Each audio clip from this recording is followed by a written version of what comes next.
প্রিয় শ্রোতা, আসসালামু আলাইকুম।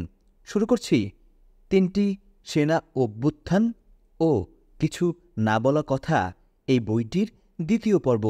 বইটি লিখেছেন লেফটেন্যান্ট কর্নেল অবসরপ্রাপ্ত এম.এ. হামিদ, পিএসসি। ঘটনাবহুল রাত 14-15 অগাস্টের কালো রাত্রি। ঘর ঘর ঘর। সন্ধ্যা ঘনিয়ে আসার সাথে সাথেই সক্রিয় হয়ে উঠল টুফিল্ড রেজিমেন্টের কামানবাহী সব যানগুলো। ক্যান্টনমেন্টের দক্ষিণ প্রান্তে অবস্থিত ইউনিট লাইন থেকে 105 mm কামানগুলো টেনে নিয়ে চলল ভারী ট্রাকগুলো নতুন এয়ারপোর্ট অর্থাৎ জিয়া আন্তর্জাতিক বিমানবন্দরের দিকে। এয়ারপোর্টটি তখনও চালু হয়নি। সবাই মনে করল কর্তব্য পালনে নিষ্ঠাবান দুটি ইউনিট রাত্রিকালীন ট্রেনিংয়ে কর্তব্য পালনে এগিয়ে যাচ্ছে। রাত 10টা। ক্যান্টনমেন্টের উত্তর প্রান্ত। বেঙ্গল ল্যান্সারের T-54 ট্যাঙ্কগুলো রাজকীয় স্টাইলে একটি একটি করে গড়িয়ে গড়িয়ে ইউনিট লাইন থেকে বেরিয়ে পড়ল। তারা এয়ারপোর্টের কাছে মিলিত হল টুফিল্ড রেজিমেন্টের সাথে। এয়ারপোর্টের বিরান বিস্তীর্ণ মাঠে সমবেত বাংলাদেশ সেনাবাহিনীর 2 শক্তিশালী যান্ত্রিক ইউনিট, 18টি কামান আর 28টি ট্যাঙ্কের সংযোগ ঘটেছে ক্যান্টনমেন্টের দক্ষিণ প্রান্তে। মহা দুর্যোগের ঘনঘটা ঘনিয়ে এলো। কালো ঘন অন্ধকারে ঢাকা পড়েছে এয়ারপোর্ট। কোথাও এক টুকরো আলো নেই। অন্ধকারে জমে উঠল উর্দিপরা নটরাজদের রক্তাক্ত নাটক। কমান্ডাররা দ্রুত পদে এদিক ওদিক ছুটছে। সৈনিকরা ভালো করে বুঝে উঠতে পারছে না কি ঘটতে যাচ্ছে। রাত 11:30টার দিকে ঘটনাস্থলে উপস্থিত হল অভ্যুত্থানের অন্যান্য নায়ক মেজর ডালিম, মেজর নূর, মেজর হুদা, মেজর শাহরিয়ার, মেজর পাশা, মেজর রাশেদ চৌধুরী প্রমুখ। এরা সবাই ছিল উক্ত ইউনিট দুটোর বাইরের অফিসার। বিকাল থেকেই তারা পায়চারি করছে ক্যান্টনমেন্টের আশেপাশে। তারা একে অন্যের সাথে সংযোগ রক্ষা করে চলছিল। সবুজ সংকেত পাওয়া মাত্র ক্ষুদ্র ক্ষুদ্র গ্রুপে বিভক্ত হয়ে অপারেশন এরিয়াতে সময়মতোই তারা মিলিত হল। রাত গড়িয়ে চলল। অন্ধকারে মহাব্যস্ত ফারুক রশিদ। সৈনিকরা সুশৃঙ্খলভাবে জড়ো হয়ে আছে নির্দেশের অপেক্ষায়। আসল ব্যাপার তারা কিছুই জানে না। ফারুক রশিদ এখানে ওখানে ছোটাছুটি করে সৈনিকদের উৎসাহ দিচ্ছে। এবার হয় করব নয় মরব। সাবাস গোলন্দাজ, সাবাস ট্যাঙ্কার, তোরাই তো শ্রেষ্ঠ সৈনিক, তোরাই তো দেশের সূর্য সন্তান। দেশ আজ রসাতলে, বিকৃত ভারতের কাছে। উর্দিপরা গর্বিত সৈনিকরা সব চক্রান্ত নস্যাৎ করবেই। ফারুক রশিদ উভয়েই স্পিরিটেড অফিসার। সৈনিকেরা হল রক্তমাংসের রোবট। তারা চলে কমান্ডারের নির্দেশে, কোনো যুক্তিতে নয়। কমান্ডারের নির্দেশে তারা শুধু এগিয়ে যায়, অন্ধভাবে আগুনেও ঝাঁপ দেয়। এক্ষেত্রেও তাই হল। রাত 12:30। আক্রমণ গ্রুপিং। 15 অগাস্টের প্রথম প্রহর। মেজর ফারুক রহমান সকল অফিসারদেরকে এয়ারপোর্টের পাশে অবস্থিত হেডকোয়ার্টার স্কোয়াড্রন অফিসে সমবেত হতে নির্দেশ দিলেন। অভিযানের চূড়ান্ত ব্রিফিং। এই প্রথমবার শেখ সাহেবকে উৎখাত করার অভিযান পরিকল্পনা অংশগ্রহণকারী অফিসারদের সামনে প্রকাশ করা হলো। কমান্ডার মেজর ফারুক টেবিলের উপর ছড়িয়ে দিলেন ঢাকা শহরের ম্যাপ। কালো ইউনিফর্ম পরা ফারুক রহমান, পিঠে ঝুলছে স্টেন গান। দৃঢ় চেহারা নিয়ে অভিজ্ঞ কমান্ডারের মতো তিনি তার অপারেশন অর্ডার শোনালেন অফিসারদের। ম্যাপে টার্গেট চিহ্নিত করাই ছিল। প্রধান টার্গেট 32 নম্বর রোডের শেখ সাহেবের বাড়ি সরাসরি আক্রমণ করা হবে।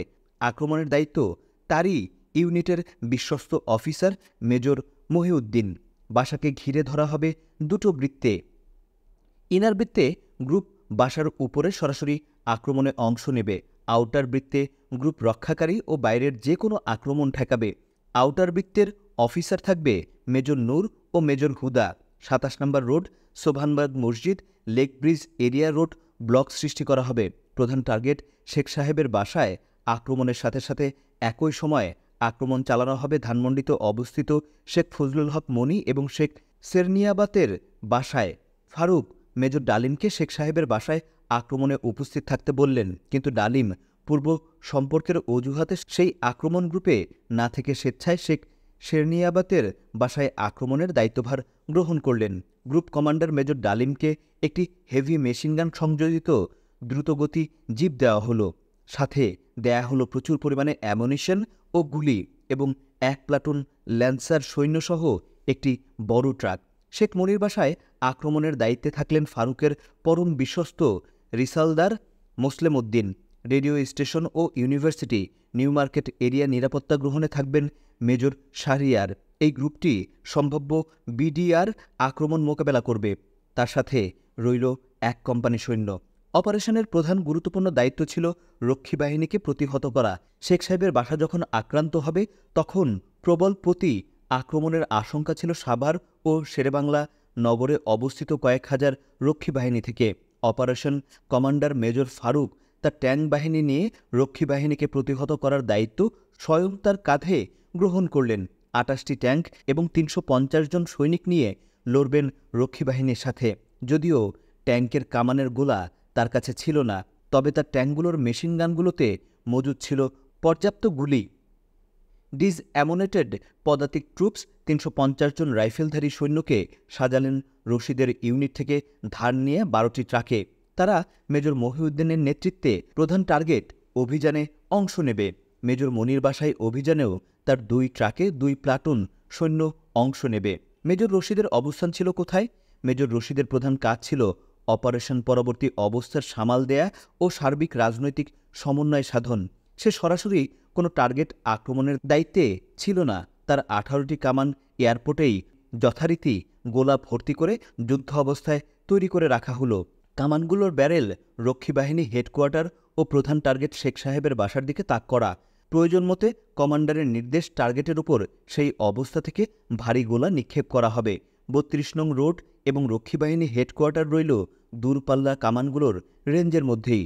শুধু একটি 105 mm হাইটজার কামান আর্টিলারির মেজর মহিউদ্দিনের প্রধান টার্গেটের পাশে লেকের ওপরে পজিশন করা হবে। ল্যান্সার ও টুফিল্ডের অন্যান্য জুনিয়র অফিসার বসদের নির্দেশে বিভিন্ন গ্রুপে অবস্থান নেয়।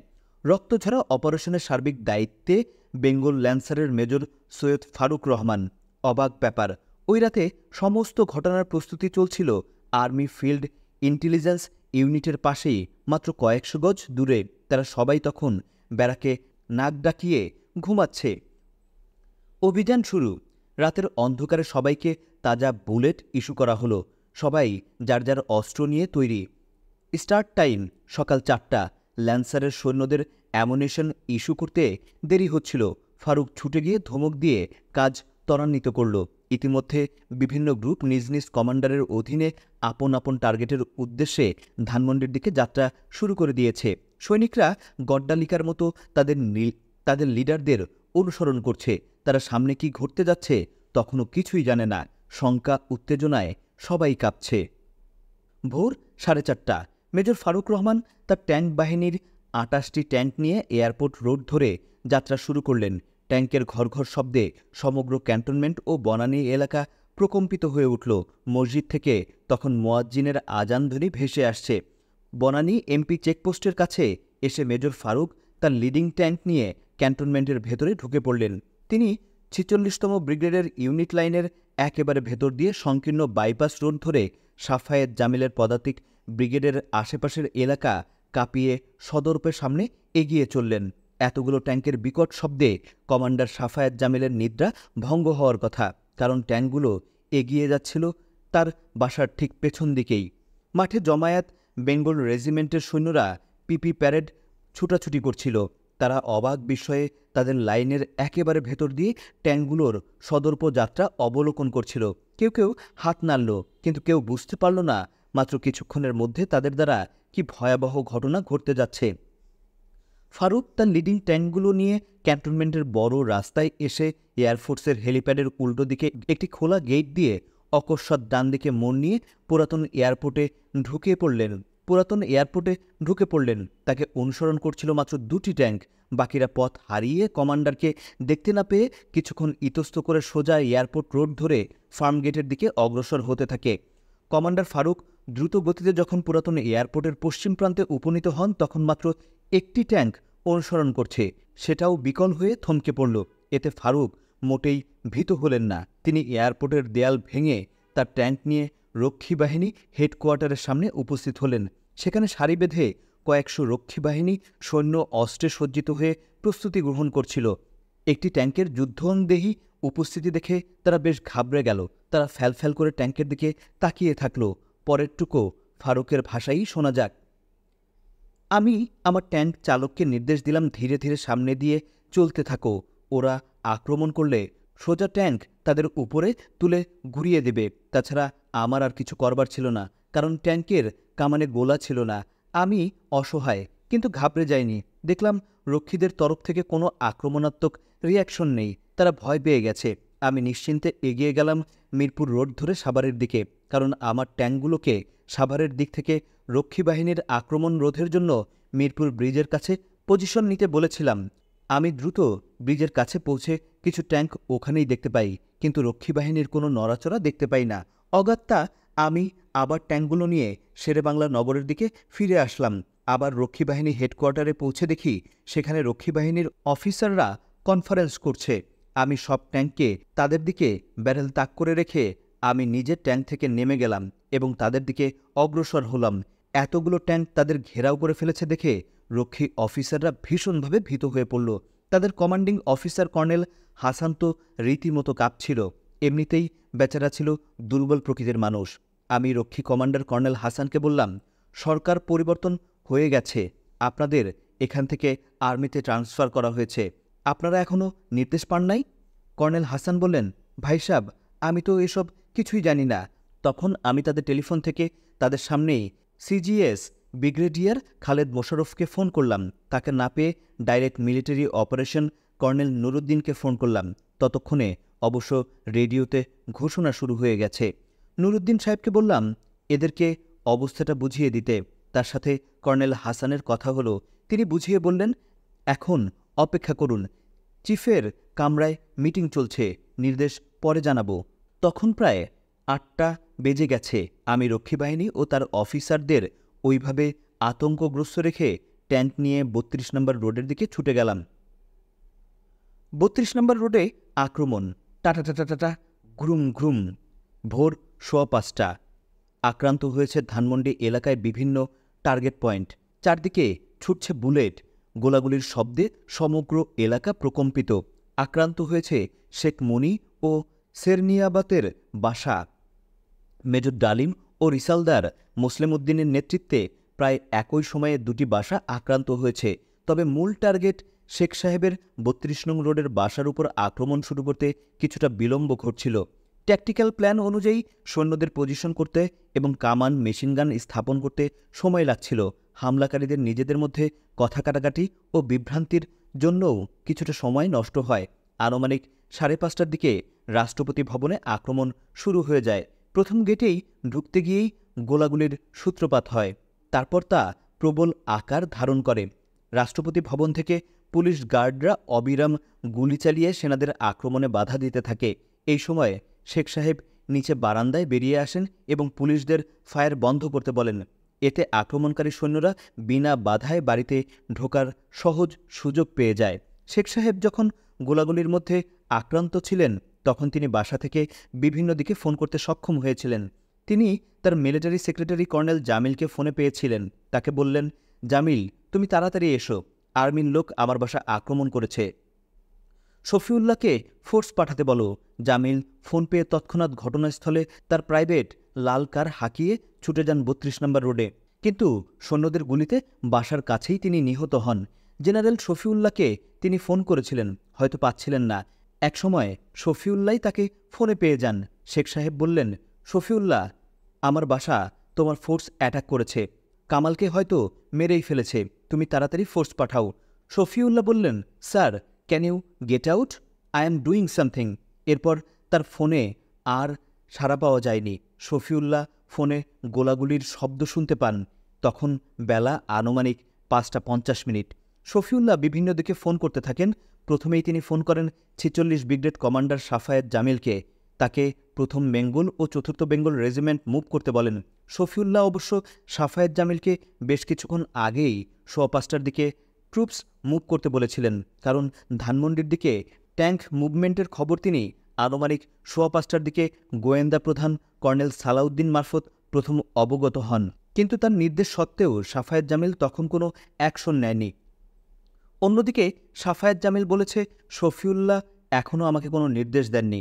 তিনি শুধু বিড়বিড় করেছেন, কেঁদেছেন, কোনো অ্যাকশন নিতে বলেননি। শেখ সাহেবের ফোন পাওয়ার পর আবার তিনি সাফায়েতকে ফোন করেন, কিন্তু তাকে আর ফোনে পাওয়া যায়নি। ফোনের রিসিভার তুলে রাখা হয়েছিল। অগত্যা শফিউল্লাহ খালেদ মোশাররফকে ফোন করে তাকে তাড়াতাড়ি তার বাসায় চলে আসতে বলেন। খালেদ পায়জামা পরেই তার গাড়ি নিয়ে ছুটে আসেন। শফিউল্লাহ ব্রিগেডিয়ার খালেদ মোশাররফকে ৪৬ ব্রিগেড হেডকোয়ার্টারে পাঠালেন সাফায়েত জামিলকে দেখতে। সে কি করছে? ৪৬ ব্রিগেড থেকে কেন কোনো ট্রুপ মুভ করছে না শফিউল্লাহও বুঝতে পারছিলেন না, যদিও তখন অনেক দেরি হয়ে গেছে। এরপর শফিউল্লাহ বিভিন্ন দিকে উদ্ভ্রান্তের মতো বিভিন্ন জনকে ফোন করতে থাকেন। এয়ার চিফ, নেভাল চিফকে, জিয়াউর রহমানকে, আমাকেও ফোন করেন তিনি। সময় দ্রুত গড়িয়ে যায়। মোদ্দা কথা, তিনি সবকিছুই করলেন বটে, কিন্তু রাষ্ট্রপতির সাহায্যার্থে একটি সৈন্যও মুভ করতে পারলেন না।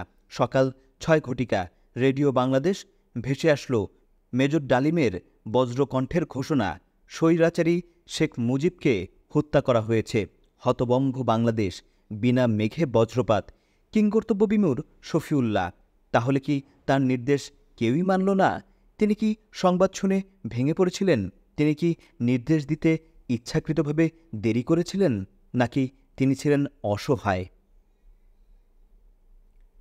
মুজিব হত্যাকাণ্ড। মেজর ফারুক যখন রক্ষী বাহিনীকে ঠেকাতে ব্যস্ত, ততক্ষণে সবকটি টার্গেটে বিভিন্ন গ্রুপের ঝটিকা অপারেশন শুরু হয়ে গেছে। মেজর ফারুকের পরিকল্পনা অনুযায়ী আক্রমণকারীরা ৩টি গ্রুপে বিভক্ত হয়ে ভোর ৫টার মধ্যেই ৩টি টার্গেট ঘেরাও করে ফেলেছে। ১২টি ট্রাক ও কয়েকটি জিপে করে আক্রমণকারীরা ল্যান্সার ও আর্টিলারি প্রায় ৫০০ জন রাইফেল ট্রুপস ধানমন্ডির আশেপাশে ছেয়ে গেছে। প্রধান টার্গেট ৩২ নম্বর রোডে শেখ সাহেবের বাড়ি। মেজর মহিউদ্দিন, মেজর হুদা, মেজর পাশা, মেজর নূরের নেতৃত্বে আউটার ও ইনার দুটি বৃত্তে ঘেরাও করে ফেলা হয়েছে। মেজর রশিদের নির্দেশে একটি হাইটজার কামান এনে শেখ সাহেবের বাসার বিপরীতে মাত্র ১০০ গজ দূরে লেকের ওপারে স্থাপন করা হলো। বাসার উপর আক্রমণকারীরা ল্যান্সারের সৈন্যরা ৫টি ট্রাকে করে এসে একেবারে বাড়ির প্রধান গেটের কাছে সশব্দে নামতে শুরু করল। গেইটে ঢুকতে গেলে আর্টিলারির প্রহরারত সৈনিকরা তাদের বাধা দিয়ে বসল। এই নিয়ে ওই সময় নিজেদের মধ্যে উত্তপ্ত বাদানুবাদ শুরু হয়ে যায়। একটু আগে মেজর হুদা তার অনুমতি ব্যতীত কাউকে ভেতরে ঢুকতে না দেওয়ার নির্দেশ দেওয়ায় এই গণ্ডগোল বাধে। গেইটের কাছে গার্ডদের হট্টগোলে শেখ কামাল জেগে যান। তিনি কিছু একটা গণ্ডগোলের আভাস পেয়ে ওপর থেকে স্টেনগান হাতে নিচে রিসিপশন রুমের দিকে ছুটে যান। সেখানে পুলিশের একজন ডিউটিরত অফিসারও ছিলেন। প্রথমে কামাল ভেবেছিলেন হয়তো জাসদ অথবা সর্বহারা গ্রুপের হামলা। কামাল সেখান থেকে সেনারক্ষীদের ব্যবস্থা নিতে বলেন, কিন্তু তারা নীরব থাকে। কামাল এবার আসল ব্যাপার বুঝতে পারেন। তিনি আক্রমণকারী সৈন্যদের উপর গুলি ছোড়েন। একজন সেপাহী সঙ্গে সঙ্গে নিহত হয়। এরপরই উভয় পক্ষে শুরু হয়ে যায় তুমুল গোলাগুলি। মুহূর্তেই পুরো এলাকা পরিণত হয় রণক্ষেত্রে। এইসব হট্টগোলে শেখ সাহেব জেগে যান। তিনি এই সময় কারো কারো সাথে ফোনে কথাও বলেন। এমন সময় বাসা লক্ষ্য করে বাইরে থেকে আক্রমণকারী সৈন্যরা গুলিবর্ষণ শুরু করে দেয়। তখন সময় আনুমানিক ৫টা। বাসা আক্রান্ত হয়েছে দেখে কর্তব্যরত পুলিশরাও পাল্টা গুলি চালাতে থাকে। ওই সময় ছাদের উপর থেকেও গুলির প্রত্যুত্তর দেয়া হয়। উভয় পক্ষে তুমুল গোলাগুলিতে মুহূর্তেই পুরো এলাকা পরিণত হয় রণক্ষেত্রে। এরকম গোলাগুলির মধ্যে শেখ সাহেব অসীম সাহসে সশরীরে নিচে নেমে আসেন এবং কর্তব্যরত পুলিশের সাথে কথা বলতে থাকেন। তিনি ধরে নেন এগুলো জাসদ বা সর্বহারা দলের চোরা আক্রমণ। ডিউটিরত পুলিশ অফিসার নুরুল ইসলামের ভাষ্য অনুযায়ী বঙ্গবন্ধু মনে করেছিলেন এবার হয়তো তার সাহায্যার্থে আর্মির লোকজন এসে গেছে, তাই তিনি সেম সাইড হয়ে যাবে মনে করে পুলিশকে ফায়ারিং বন্ধ করতে বলেন। এরপর তিনি উপরে চলে যান। পর মুহূর্তেই স্টেনগান হাতে শেখ কামাল উপর থেকে নিচে ছুটে আসেন। তিনি গেটের দিকে এগিয়ে গিয়ে আর্মির লোকজনকে ডাকতে থাকেন। হঠাৎ করে আর্মির ৫-৬ জন লোক গেট ঠেলে ছুটে এসে মাত্র কয়েক গজ দূর থেকে কামালের উপর গুলি বর্ষণ করে। গুলিবিদ্ধ হয়ে ওরে বাবারে বলে ছুটে গিয়ে তিনি রিসিপশনের রুমে পড়ে যান।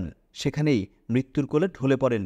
হামলাকারীরা ডিউটিরত ১৪ থেকে ১৫ জন পুলিশ ও বাড়ির কিছু লোকজনকে ধরে এনে লাইনে দাঁড় করায় এবং বিক্ষিপ্তভাবে তাদের উপর গুলি চালায়। একজন পুলিশ সাব ইন্সপেক্টর ঘটনাস্থলেই নিহত হন। পিএস মুহিত গুলিতে আহত হন। এই সময় বাড়ির উপরের তলায় ভীষণ গোলাগুলি ও মেয়েদের আর্তচিৎকার শোনা যাচ্ছিল। একজন ঘাতক শেখ নাসেরকে ধরে উপর থেকে নিচে নিয়ে আসে, তাকে প্রথমে লাইনে দাঁড় করায়। তিনি তার কাতর কণ্ঠে বলেন, স্যার, আমি রাজনীতি করি না, কোনো রকম ব্যবসা বাণিজ্য করে খাই। তারা তাকে পাশের বাথরুমে নিয়ে যায় এবং গুলি করে। তিনি পানি পানি করে চিৎকার করছিলেন। তখন ঘাতক আবার তার কাছে যায় এবং পানির বদলে বুলেট বর্ষণ করে। এরপর সব স্তব্ধ হয়ে যায়। এই সময় একজন ঘাতক শিশু রাসেলকে ধরে নিয়ে নিচে আসে। ভীত বহবল রাসেল পিএস মুহিতকে চিনতে পেরে ছুটে গিয়ে তাকে জড়িয়ে ধরে কাতর কণ্ঠে জিজ্ঞেস করে, ভাইয়া, ওরা আমাকে মারবে না তো? না, না ভাইয়া, মারবে না। শিশু রাসেল মায়ের কাছে যাওয়ার জন্য কাঁদতে থাকে। অতপর একজন ঘাতক তাকে উপরে নিয়ে যায় মায়ের কাছে। কিছুক্ষণ পরেই বুলেটের একটি বিকট শব্দ। চিরদিনের জন্য স্তব্ধ হয়ে যায় শিশু রাসেলের সকল কাকুতি মিনতি। সৈনিকরা এত নির্দয় হতে পারে তা ভাবতেও মনটা বিষিয়ে ওঠে। আধা ঘন্টার ওপর বাসার উপরে নিচে থেমে থেমে ওখানে বিক্ষিপ্ত গোলাগুলি চলতে থাকে। বহু খাকি ও কালো পোশাকধারী সৈন্য বাড়িতে ঢুকে পড়ে। তারা ছিল আর্টিলারি ও আর্মড কোরের সৈনিক। তারা যার যার মতো আইন হাতে তুলে নেয়। তারা যত্রতত্র ইচ্ছা মতো গুলি চালাতে থাকে। উপরের তলায় শেখ সাহেবের সাথে সিঁড়ির বারান্দায় দাঁড়িয়ে ঘাতকদের তর্ক বিতর্ক হচ্ছিল। হামলাকারী অফিসারদের নেতা মেজর মহিউদ্দিনকে বঙ্গবন্ধু চড়া সুরে ধমকাচ্ছিলেন। তার ব্যক্তিত্বের কাছে মেজর মহিউদ্দিন দারুণ ঘাবড়ে যায়। আক্রমণ অভিযান ঝিমিয়ে আসে। সে আসলে রাষ্ট্রপতিকে ধরে বন্দি করে বাইরে নিয়ে যেতে চাইছিল। এই সময় মেজর হুদাও এসে হাজির হয়। সে কড়া সুরে শেখ সাহেবের সাথে কথা বলে এবং রাষ্ট্রপতিকে তার সাথে নিচে নেমে আসতে বাধ্য করে। তিনি বারান্দার মুখে এসে দাঁড়ান। ঠিক এই সময় মেজর নূর সিঁড়ির গোড়ায় এসে উপস্থিত হলে পরিস্থিতি সম্পূর্ণ পাল্টে যায়। সম্ভবত শেখ মনিকে হত্যা করে রক্তমাখা হাতে ঘাতক মুসলিম উদ্দিনও এই মুহূর্তে মেজর নূরের পাশে উপস্থিত হয়। দুজনেই উত্তপ্ত, উত্তেজিত। নিচে পড়ে আছে গুলিবিদ্ধ কামালের মৃতদেহ। এবার আর রক্ষা নেই। একজন ঘাতক উচ্চকণ্ঠে চিৎকার করে ওঠে, get a side Huda, why are you wasting time. পর মুহূর্তেই ঘাতকের স্টেন গান থেকে বেরিয়ে এলো এক ঝাঁক বুলেট। সিঁড়ির ধাপে গড়িয়ে পড়লেন মহামান্য রাষ্ট্রপতি। ফিনকি দিয়ে রক্ত ছুটল সিঁড়ি বেয়ে। সিঁড়ির ধাপেই শেষ নিঃশ্বাস ত্যাগ করলেন বঙ্গবন্ধু রাষ্ট্রপতি শেখ মুজিবুর রহমান। এরপর ঘাতকেরা দিশেহারা হয়ে উঠল। তারা ছুটে বাড়ির প্রতিটি কক্ষে কক্ষে পাগলের মতো গুলি ছুটতে থাকে। নিহত হন বাড়ির প্রতিটি সদস্য। Begum Mujib, Sheikh Naser, Sheikh Kamal, Mrs Kamal, Sheikh Jamal, Mrs Jamal, master Russel. ঘরের ভেতর পরিবারের কেউ আর জীবিত রইল না। ৩২ নম্বর রোডের মর্মান্তিক হত্যাকাণ্ডে বাড়ির উপরের তলায় নিহত হন বেগম মুজিব সহ ৫ জন। সিঁড়িতে রাষ্ট্রপতি মুজিব, নিচতলায় শেখ নাসের, শেখ কামাল ও জনৈক পুলিশ ইন্সপেক্টর। এদের সবাইকে সরাসরি গুলি করে হত্যা করার পেছনে মেজর নূর, মেজর হুদা ও মেজর পাশা প্রত্যক্ষভাবে জড়িত এবং মুসলিম উদ্দিনও। কর্নেল জামিলকে গুলি করা হয় বাসার বাইরে। জওয়ানরাও হত্যাকাণ্ডে বিশেষ আগ্রহী ছিল না। তারা বাসার উপর ঢালাও ফায়ারিংয়ে অংশ নেয় এবং হুকুম তামিল করে। অভ্যুত্থানের প্রধান নায়ক মেজর ফারুক এবং মেজর রশিদ মুজিব হত্যাকাণ্ডের ওই মুহূর্তের প্রসঙ্গটি এড়িয়ে যেতে চান। তারা বলেন, যেহেতু বাসায় আক্রমণের সময় আমরা সশরীরে ঘটনাস্থলে উপস্থিত ছিলাম না, সেহেতু স্বচক্ষে কিছু প্রত্যক্ষ না করে প্রকৃত ঘটনার বিবরণ দেয়া বোকামিরই নামান্তর। শোনা কথা সবসময়ই অতি রঞ্জিত হবে। আমরা সবাইকে একই কথা বলেছি, কিন্তু তবু কিছু লেখক আমাদের উদ্ধৃতি দিয়ে মিথ্যা খবর তৈরি করেছে। তবে মেজর ফারুক আমাকে জানালেন, মেজর মহিউদ্দিন শেখ সাহেবকে আত্মসমর্পণের আহ্বান জানিয়ে বারবার অনুরোধ করে, কিন্তু তিনি বড় বড় কথা বলে সময় ক্ষেপণ করতে থাকেন। মহিউদ্দিন তাকে কয়েকটি টেলিফোন করারও সুযোগ দেয়, কিন্তু কামাল খামাখা উত্তেজিত হয়ে হঠাৎ গুলিবর্ষণ শুরু করে। এতে আমার একজন সোলজার নিহত ও কয়েকজন আহত হয়। এরপর আমাদের লোকজন তাদের উপর গুলিবর্ষণ করে যোগ্য জবাব দিতে বাধ্য হয়। এই পরিস্থিতিতে শেখ সাহেব গুলিতে নিহত হন। বাসার ভেতরে অনুষ্ঠিত রক্তাক্ত হত্যাকাণ্ডের ঘটনা ইতিমধ্যে বিভিন্ন জন বিভিন্ন সূত্র থেকে বিভিন্নভাবে পত্রপত্রিকায় আবেগময় ভাষায় বর্ণনা করেছেন, কিন্তু সবসময় অতিরঞ্জিত বর্ণনায় ভরপুর। শেখ সাহেবের বাসার ভেতরে অভিযানে 2 জন অফিসার জড়িত ছিলেন। মেজর মহিউদ্দিন আর্মার্ড, মেজর হুদা আক্রমণের প্রথম থেকেই প্রত্যক্ষভাবে জড়িত ছিলেন। তার সাথে আমার আন্তরিক পরিবেশে কথাবার্তা হয়। তিনি এভাবেই ঘটনার বিবরণ দিলেন। আসুন ওই শ্বাসরুদ্ধকর মুহূর্ত থেকে ঘটনা কিভাবে গড়িয়ে গেল প্রত্যক্ষদর্শী মেজর হুদার মুখ থেকেই শোনা যাক। মধ্যরাতে মেজর ফারুক আমাদের অপারেশন ব্রিফিং দেন। পরিকল্পনা অনুযায়ী আমরা ভোর 5টার মধ্যে 32 নম্বর রোডের বাসার চতুর্দিকে অবস্থান নেই। তবে আমি একটু আগেই পৌঁছে যাই গার্ডদের সাথে কথা বলার জন্য। বাসার গেইটের সেন্ট্রি ডিউটি করছিল ফার্স্ট ফিল্ড আর্টিলারি সৈনিকরা। তারা আমাকে চিনত। আমি অগ্রসর হয়ে তাদের বললাম, দেখো ভাইয়েরা, সরকার পরিবর্তন হয়েছে। শেখ মুজিব এখন আর প্রেসিডেন্ট নন। তাকে আমরা বন্দি করে নিয়ে যাব। আমাদের সাথে মেজর ডালিম, মেজর পাশাও আছেন। বলা বাহুল্য, আমরা 3 জনই ওই রেজিমেন্টের পুরনো অফিসার। ডালিম কমান্ডিং অফিসার ছিলেন, আমি ছিলাম অ্যাডজুটেন্ট। আমার কথায় তারা সবাই রাজি হয়ে গেল। আমি তাদের শান্ত থাকতে নির্দেশ দিলাম, আমার অনুমতি ছাড়া এখন থেকে কেউ যেন বাসার ভেতরে না ঢোকে। এই বলে আমি রোডের পাশে একটি মেশিনগান স্থাপন করতে যাই। এরই মধ্যে মেজর মহিউদ্দিনের নেতৃত্বে বেঙ্গল ল্যান্সারের সৈন্যরা বাসায় পৌঁছে ভেতরে ঢুকতে চেষ্টা করলে তাদের মধ্যে জোর কথা কাটাকাটি শুরু হয়ে যায়। তাদের চিৎকারে শেখ কামাল সতর্ক হয়ে ওঠেন এবং দোতলা থেকে ছুটে গিয়ে রিসিপশন রুমে অটোমেটিক রাইফেল নিয়ে অবস্থান নেন। সৈন্যরা বাসা আক্রমণ করতে এসেছে টের পেয়ে তিনি তাদের ওপর গুলিবর্ষণ করেন। এতে সৈন্যদের একজন নিহত ও কয়েকজন আহত হয়। দোতলার ওপর থেকে একই সময় প্রবল গুলিবর্ষণ হতে থাকে। তাদের গুলির প্রত্যুত্তরে উপস্থিত সৈন্যরা সঙ্গে সঙ্গে তার দিকে অবিরাম গুলিবর্ষণ শুরু করে। এই সময় পরিস্থিতি নিয়ন্ত্রণের বাইরে চলে যায়। প্রবল গুলিবর্ষণে রিসিপশন রুমে শেখ কামাল মারা পড়েন। তার সাথে একজন পুলিশ ডিএসপিও মারা যান। প্রবল গোলাগুলিতে উভয় পক্ষের লোকজন হতাহত হয়। গোলাগুলি বন্ধ হলে আমি ঘটনাস্থলে ছুটে আসি এবং খোলা গেট দিয়ে দোতলা বাসার ভেতরে প্রবেশ করি। আমি দোতলার সিঁড়ির ধাপে এসে দেখি শেখ মুজিবুর রহমান সিঁড়ি দিয়ে নেমে আসছেন। আমাকে দেখেই তিনি চিৎকার দিয়ে ওঠেন, তোরা কি চাস? তোরা কি করতে চাস? আমি আপনাকে নিয়ে যেতে এসেছি। শেখ সাহেব আরও রেগে যান, তুই আমাকে মারতে চাস? কামাল কোথায়? তোরা কামালকে কি করেছিস? স্যার, কামাল তার জায়গায়ই আছে, আর আপনি তুই তুই করে বলবেন না। আপনি বন্দী, আপনি চলুন। এবার শেখ সাহেব গর্জন করে উঠলেন, কি তোদের এত সাহস? পাকিস্তানি আর্মি আমাকে মারতে পারেনি। আমি জাতির পিতা, আমি বাঙালি জাতিকে ভালোবাসি, বাঙালি আমাকে ভালোবাসে, কেউ আমাকে মারতে পারে না। বেশ কিছুক্ষণ তিনি আবল তাবল বকতে থাকেন।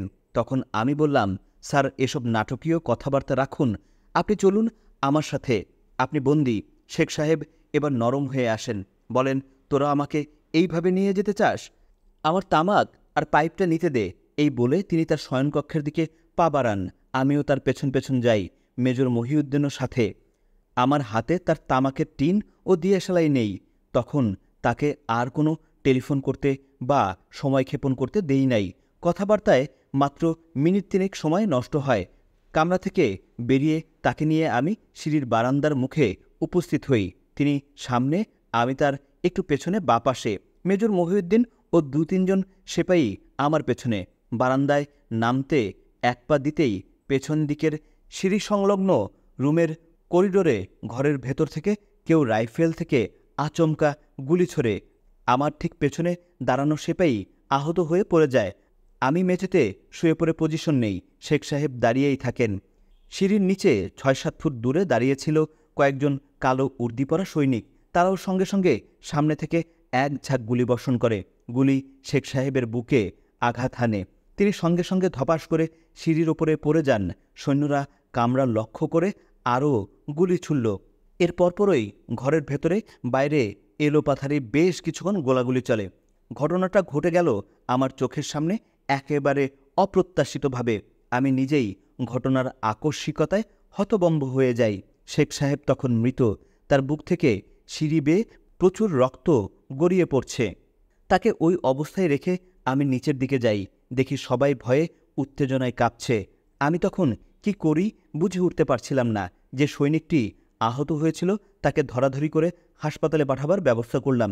ওই সময় বাসায় একজন কাজের ছেলের গায়েও গুলি লাগে, তাকেও হাসপাতালে পাঠালাম। আমি নিচের দিকে তাদের একটু দেখতে গেলাম।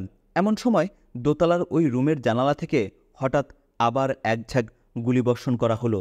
এতে গেটের কাছে দাঁড়ানো বেশ কয়েকজন সৈনিক আহত হলো। সঙ্গে সঙ্গে আবার চতুর্দিকে গুলিবর্ষণ শুরু হয়ে গেল। সৈন্যরা উত্তেজিত হয়ে উঠল। একজন সৈনিক সাহসে ভর করে দোতলার শয়নকক্ষে ওই কামরার জানালার ধারে পৌঁছে তাজা গ্রেনেড নিক্ষেপ করল। এরপর সব শান্ত হয়ে গেল। কিছুক্ষণ পর আমরা কামরাটির দরজা ঠেলে ভেতরে প্রবেশ করলাম।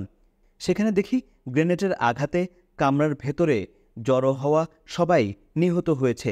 তাদের মধ্যে ছিলেন বেগম মুজিব, শেখ জামাল, শেখ রাসেল, বেগম কামাল ও বেগম জামাল। জামাল গুলিবর্ষণ না করলে এরা সবাই রক্ষা পেয়ে যেত, কারণ শেখ সাহেব মারা যাওয়ার পর এরা সবাই কামরার ভেতরে জীবিতই ছিলেন। গোলাগুলিও বন্ধ হয়ে গিয়েছিল। আমার চোখের সামনে এভাবে ঘটনাগুলো ঘটে গেল, বলা যেতে পারে সম্পূর্ণ আকস্মিকভাবে এবং কামাল ও জামালের হঠকারিতায়। আমরা এভাবে তাদেরকে মারতে চাইনি। হুদা আরও বলেন, মেজর নূর সম্পূর্ণ ঠান্ডা মাথায় শেখ সাহেবকে গুলি করেছে বলে যেসব সংবাদ আমাকে উদ্ধৃতি দিয়ে প্রচার করা হচ্ছে, এ সবই সম্পূর্ণ মিথ্যা ও বানোয়াট। মেজর নূর বাসার বাইরে মিরপুর রোডের রক্ষা ব্যবস্থাপনায় ছিলেন। তাকে ওই সময় ঘটনাস্থলে দেখেছি বলে মনে হয় না। এমনকি কোনো কোনো বইতে রিসালদার মোসলেম উদ্দিন শেখ সাহেবকে গুলি করেছিল বলে উল্লেখ করা হয়েছে। আসলে সেও ওই সময় ঘটনাস্থলে ছিল না। মৃত্যুর সময় আমি শেখ সাহেবের পাশে ছিলাম। ওরা থাকলে তো আমার চোখে পড়া উচিত ছিল। যারা সিঁড়ির নিচ থেকে গুলিবর্ষণ করে তারা আর্মড করে সৈনিক ছিল, একজন এনসিও ছিল, তবে তাকে আমি চিনি না।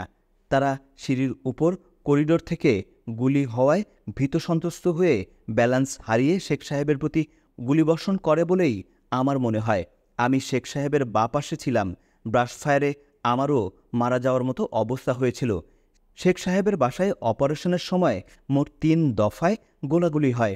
প্রথমবার গেইটে ঢোকবার সময় শেখ কামালের সাথে, দ্বিতীয়বার দোতলার সিঁড়ির মুখে শেখ সাহেব নিচে নেমে আসছিলেন, তৃতীয়বার দোতলার রুম থেকে যখন শেখ জামাল গুলিবর্ষণ করে। এতে বেশ কয়েকজন সেপাই হতাহত হয়। তখন আবার গোলাগুলি শুরু হয়। রুমের ভেতর গ্রেনেড নিক্ষেপ করা হয়। শেখ নাসের মারা যান নিচে অন্য একটি কামরায় আলাদাভাবে। তিনি কামরা থেকে বোধহয় মুখ বের করেন, সঙ্গে সঙ্গে তার উপর গুলিবর্ষণ করা হয়। আমি দেখিনি। মনে হয় তিনি পরে বাথরুমে ছুটে গিয়ে সেখানেই মৃত্যুমুখে পতিত হন। ওই মুহূর্তে যুদ্ধ উন্মাদনায় সৈন্যরা বিভিন্ন রুমে ছুটে গিয়ে গুলি ছোড়ে, কিন্তু একটি রুম ছাড়া অন্যগুলোতে কেউ ছিল না। কর্নেল জামিল মারা যান বাসা থেকে সামান্য দূরে সোবানবাগের দিকে যে রোডে ব্লক ছিল সেখানে। তাকে বাধা অতিক্রম করে অগ্রসর না হওয়ার জন্য সৈন্যরা নির্দেশ দেয়। তিনি না থেমে গাড়ি থেকে নেমে বরং উত্তেজিত হয়ে গালাগালি দেন। এমতো অবস্থায় তার মাথায় গুলি করা হয়। পরে গাড়িটি ঠেলে শেখ সাহেবের বাসায় আনা হয়। কেউ কেউ বলেছে মেজর নূর তাকে গুলি করেছে, তবে আমার তা মনে হয় না। শেখ সাহেবের বাসভবনে অনুষ্ঠিত হত্যাকাণ্ডের যারা প্রত্যক্ষদর্শী তারা কেউ ভালোভাবে মুখ খুলতে নারাজ। অভ্যুত্থানের অন্যতম নায়ক ও প্রধান প্রত্যক্ষদর্শী মেজর বজলুল হুদা বুকে হাত দিয়ে আমাকে ওই সময় ঘটনা যেভাবে ঘটেছে তার সঠিক তথ্যই দিয়েছেন বলে আবেগ ভরে জানালেন। হত্যাকাণ্ডের ভিন্ন ভাষ্য। হত্যাকাণ্ড ঘটনার বিভিন্ন সূত্র থেকে প্রাপ্ত অন্যরকম ভাষ্যও রয়েছে। আমি শেখ সাহেবকে হত্যা করেছি। উত্তেজনা ও অসতর্ক মুহূর্তে অভ্যুত্থানের অন্যতম নায়ক মেজর নূরকে বঙ্গভবনে তার নিজ মুখেই গর্ব করে একথা বলতে শুনেছেন বেশ কয়েকজন। 15 অগাস্টের পর বঙ্গভবনে নূররা তখন মহাপ্রতাপশালী, সবাই তাদের তোয়াজ করতে তৎপর। তখন তারা রেখে ঢেকে কথা বলার তোয়াক্কা করেনি। বলা বাহুল্য, হত্যাকাণ্ডের সময় বারবার মেজর নূর ও হুদার নাম সরাসরি জড়িত করে বিভিন্ন সময় বিভিন্নভাবে উল্লেখিত ধরনের সংবাদ পরিবেশিত হলেও তারা কোনোদিন এসবের প্রতিবাদ করেননি। আমার নির্দেশে সৈন্যরা চতুর্দিকে ছুটোছুটি করে কামরায় কামরায় গিয়ে হত্যাকাণ্ড ঘটায়। এসবই ডাহা মিথ্যা মন গড়া কাহিনী, জানালেন বজলুল হুদা। দু একটি বইতে শেখ সাহেবের হত্যাকারী হিসেবে মোসলেম উদ্দিনের নাম উল্লেখ করা হয়েছে। মেজর হুদা জানান, রিসালদার মোসলেম উদ্দিন সেখানে উপস্থিত ছিল না এবং গোলাগুলি হওয়ার পর রিসালদার সারোয়ারকে তিনি সেখানে দেখেছিলেন। প্রকৃত অবস্থা হলো 3টি বাসাতেই প্রায় একই সময় আক্রমণ করা হয়। তবে শেখ মনির বাসা অপারেশন তাড়াতাড়ি সমাপ্ত করে মুসলিম উদ্দিন 32 নম্বর রোডের শেখ সাহেবের বাসায় উপস্থিত থাকা মোটেই উড়িয়ে দেয়া যায় না, বরং অনেকেই তাকে সেখানে দেখেছেন। মাসকান হার্স তার লিগেসি অব ব্লাড গ্রন্থে মুহূর্তটা এভাবে বর্ণনা করেছেন। ফারুক আমাকে বলল, শেখ মুজিবের ব্যক্তিত্ব ছিল অত্যন্ত প্রবল। মেজর মহিউদ্দিন তার ব্যক্তিত্বের কাছে একেবারে নতজানু হয়ে পড়েছিল। ওই মুহূর্তে নূর চলে না আসলে কি যে ঘটত তা আমার আন্দাজের বাইরে। মহিউদ্দিন তখনও ওই একই কথা বলে চলেছিল, স্যার আপনি আসুন। অন্যদিকে শেখ মুজিব তাকে কড়া ভাষায় ধমকিয়ে যাচ্ছিলেন। এমন সময় নূর এসে পড়ে, তার হাতে স্বয়ংক্রিয় অস্ত্র। সে বুঝে ফেলে মুজিব সময় কাটাতে চাইছেন। মহিউদ্দিনকে একপাশে সরিয়ে দিয়ে নূর চিৎকার করে আবল তাবল বকতে বকতে তার স্টেন গান থেকে মুজিবের প্রতি ব্রাশ ফায়ার করে। শেখ মুজিব তাকে কিছু বলার আর সুযোগ পেলেন না। স্টেন গানের গুলি তার বুকের ডান দিকে একটা বিরাট ছিদ্র করে বেরিয়ে গেল।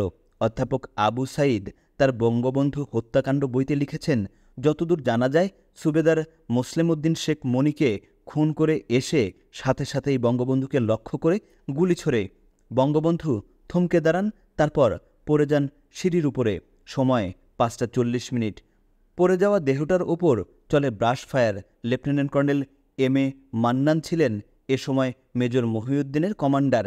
তিনি বলেন, বঙ্গভবনে তার কাছে মহিউদ্দিন হত্যাকাণ্ডের ঘটনাটা ওই দিন অর্থাৎ 15ই অগাস্ট দুপুরের দিকে এইভাবে বর্ণনা দেয়া হয়। মেজর ফারুক আমার উপর দায়িত্ব অর্পণ করেন শেখ সাহেবকে গ্রেপ্তার করে তার কাছে নিয়ে যাওয়ার জন্য। আমি বাসার দোতলায় গিয়ে তাকে পেলাম। তখন ফায়ারিং থেমে গেছে। তিনি উত্তেজিত কণ্ঠে বললেন, তোমরা কি আমাকে মারতে চাও? আমাকে পাকিস্তানিরা মারতে পারে নাই, বাঙালিরা আমাকে মারতে পারে না। আমি বিনীতভাবে বললাম, না স্যার, আপনাকে শুধু নিতে এসেছি, আপনি চলুন। তিনি খুবই রেগে গেলেন। তিনি কামরায় গিয়ে কয়েক জায়গায় টেলিফোন করলেন। আমি তাকে আবারও বললাম, স্যার এবার প্লিজ চলুন। তিনি একটু নরম হলেন। আমরা তাকে নিয়ে তার কামরার বাইরে যাই। তিনি তার পাইপ হাতে নিয়ে বারান্দা হয়ে সিঁড়ির মুখে এসে দাঁড়ান। আমরা তার সাথে একটু পেছনে। ঠিক ওই সময় নিচে দাঁড়িয়েছিলেন মেজর নূর ও আরও কয়েকজন সৈনিক, সম্ভবত মুসলিম উদ্দিনও। হঠাৎ মেজর নূর আবল তাবল বলে চিৎকার দিয়ে ওঠে, stop, this bastard has not right to live, get a side. সঙ্গে সঙ্গে নূর তার স্টেন গান উঁচু করে শেখ সাহেবের উপর এক ঝাঁক গুলিবর্ষণ করে। তার বিশাল দেহ সিঁড়ির উপর লুটিয়ে পড়ে। রক্তাক্ত ঘটনার আর এক প্রত্যক্ষদর্শী ডক্টর ফয়সাল, শেখ জামালের সহপাঠী বন্ধু। যে মুহূর্তে শেখ সাহেবের উপর গুলিবর্ষণ করা হয় ঠিক সেই মুহূর্তে তিনি ঘটনাস্থল থেকে মাত্র 10 থেকে 15 গজ দূরে। চরম মুহূর্তটি তিনি আমার কাছে এইভাবে বর্ণনা করেন, ওই রাতে আমি শেখ জামাল ও আরও 2জন বন্ধু পাশের বাড়ির দোতলার বারান্দায় বসে গভীর রাত পর্যন্ত গল্পগুজব করছিলাম আর ক্যারাম খেলছিলাম। এমন সময় ভোর রাত আনুমানিক 4টার সময় শেখ সাহেবের বাসার গেইটে হট্টগোল শুরু হয়। ওই সময় আমাদের নিষেধ সত্ত্বেও জামাল পেছনের দিকের দেয়াল টপকে তার বাসার ভেতরে ঢুকে যায়। আমরা বললাম, জামাল যাস না, সিরিয়াস গণ্ডগোল হচ্ছে। যেতে যেতে সে বলল, বাসায় বউ রেখে আসছি, ও একা ভয় পাবে। সে বাসায় পৌঁছাতে না পৌঁছাতেই তুমুল গোলাগুলি শুরু হয়ে গেল। প্রথমে দোতলার ছাদের ওপর থেকে গেটের কাছে হামলাকারীদের ওপর গুলিবর্ষণ করার আওয়াজ আসলো। সঙ্গে সঙ্গে গেটের কাছে 2-3 জন সৈন্য মাটিতে পড়ে যেতে দেখলাম। ব্যাস, এরপরই চতুর্দিক থেকে গোলাগুলি শুরু হয়ে গেল। হামলাকারীদের সংখ্যা ছিল অনেক বেশি। বাসার উপর বৃষ্টি ধারার মতো গুলি আসতে লাগলো। যখন গোলাগুলি চলছিল তখনই দেখলাম বাসার পেছন দিক থেকে দোতলায় ওঠার সিঁড়ির দরজার কাছে তাদের বেশ কয়েকজন সৈনিক জড়ো হয়ে উপরে ওঠার পায়তারা করছে। সিঁড়িঘরের দরজা খোলা ছিল। পাশের বাসার দোতলার বারান্দা থেকে মাত্র কয়েক গজ দূর থেকে আমি সব কিছুই পরিষ্কার দেখতে পাচ্ছিলাম।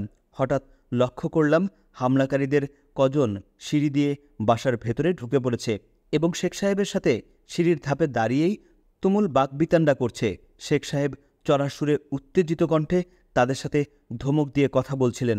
উত্তপ্ত কথাবার্তা থেকে প্রথমে আমার ধারণা হয় হয়তো হামলাকারীরা শেখ সাহেবকে কোথাও বন্দি করে নিয়ে যেতে চাইছে। কিন্তু অকস্মাৎ গোলাগুলি শুরু হয়ে গেলে ব্যাপারটা অন্যরকম হয়ে গেল।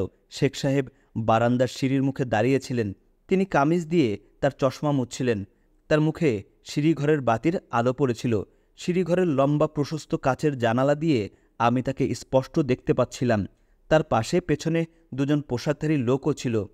তার বাসার একটি চাকরকেও একপাশে দেখলাম। একটু নিচে সিঁড়ির মাঝখানের ধাপে 2-3 জন পোশাকধারী লোক অস্ত্র হাতে দাঁড়িয়েছিল। ওই সময় গোলাগুলি একটু থেমেছে মাত্র।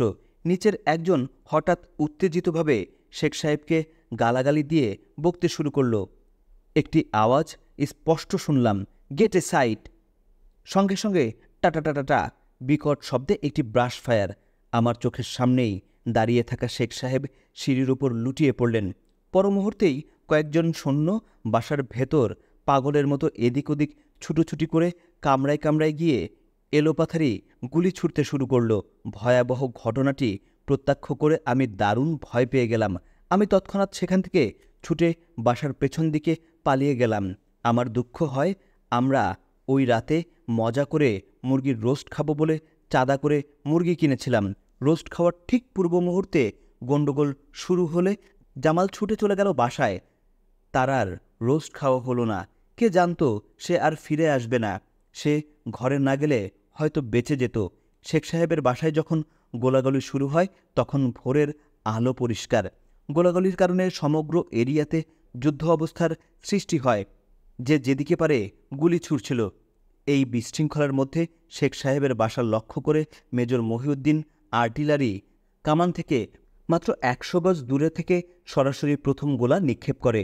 গোলা সৌভাগ্যবশত বাসায় আঘাত না করে লেকের পাড়ে এসে সশব্দে আঘাত করে।